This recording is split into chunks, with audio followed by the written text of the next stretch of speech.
How you gonna?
Good, bro. Thank you. Thank You you. been eating bricks? Yes.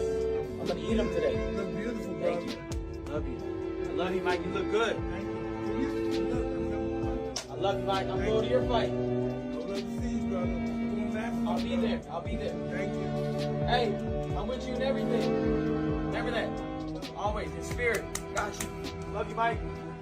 Before the bout, numerous boxing experts shared their bold predictions. Let's take a look at their thoughts on the matter. While promoter Eddie Hearn has voiced his support for Devin Haney, he acknowledges the formidable threat posed by Garcia, referring to him as a dangerous opponent. Hearn said, "I think Devin wins the fight, but Ryan is dangerous as a style matchup. Ryan has a pretty good style to take on Devin. He's reactive, he can punch, he's technically sound. But Devin is so good in so many areas." Hearn believes that Ryan's combination of power and quick hands poses a significant challenge to Haney, with Ryan's ability to land a decisive blow with just one punch. Devin's vulnerability to being knocked out, evident in at least 2 previous fights, adds to the intensity of the matchup. He added up at 140, "Haney is a different fighter now. You saw that in the Regis Pro-G fight. I think he's a big favorite in the fight. But I respect Ryan, and I give him a live chance in the fight, no. And I think that's important for a 140 championship." In expressing his view, Josh Taylor, the once undisputed champion of the division, bestowed his favor upon Haney, citing him as the preferred contender. He said Garcia has hand speed,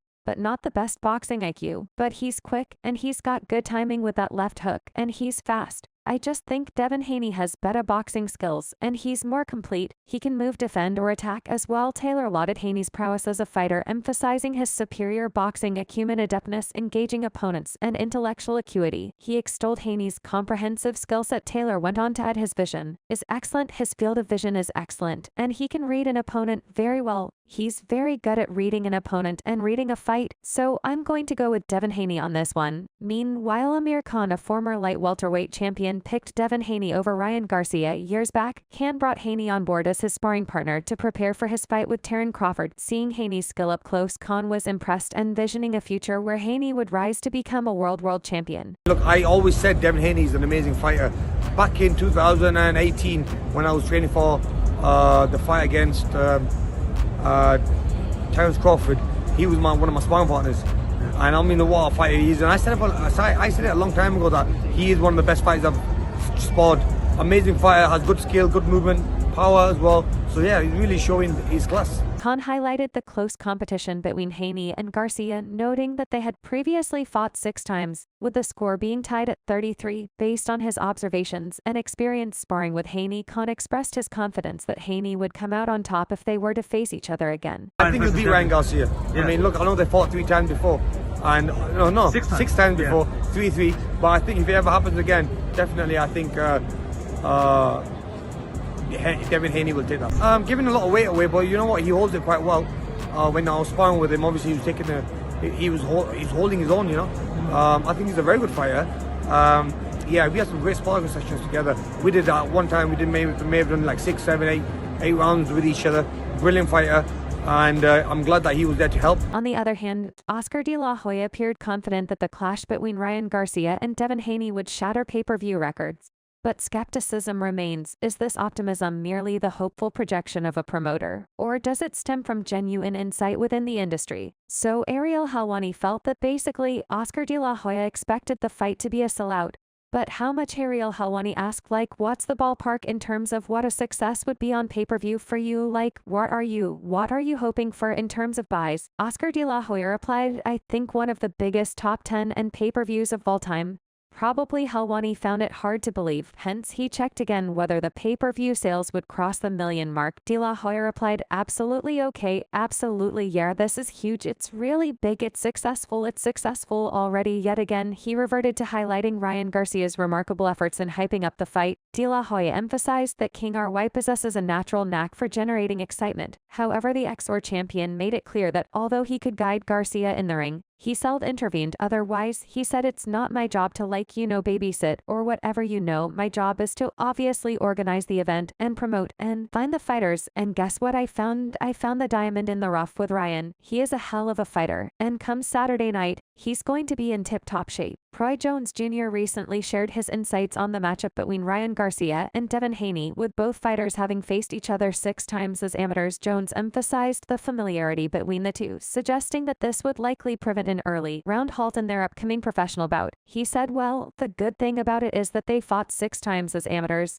They both are well familiar with one another. Jones highlighted the differences between amateur and professional boxing, pointing out that the longer rounds in professional boxing reveal more about a fighter's development and maturity in the sport. According to Jones, the longer the battle between Garcia and Haney, the clearer it will become which fighter has advanced more in their professional career. He said professional boxing is different from amateur boxing. You start to find it out when the rounds get longer. You find out who has developed and who has not developed as a professional. Garcia has often relied on his left hook in previous fights, including against Dant Davis. Jones believes that Garcia needs to develop more weapons and not be overly reliant on his signature left hook. He said, you can't just depend on the left hook. Everybody knows about your left hook. Now, Jones pointed out that Davis was able to figure out Garcia's strategy and ultimately knocked him out, highlighting the importance for Garcia to incorporate more pinches into his repertoire, such as his right-hand jab and body shots. According to Jones, diversifying his defense will make Garcia a more unpredictable and effective fighter, enhancing his chances of success against Haney. He said, I think he should develop more tools, his right-hand jab, body shots, develop a few more weapons. Make sure to check out some of our other videos on the screen if you enjoyed this one.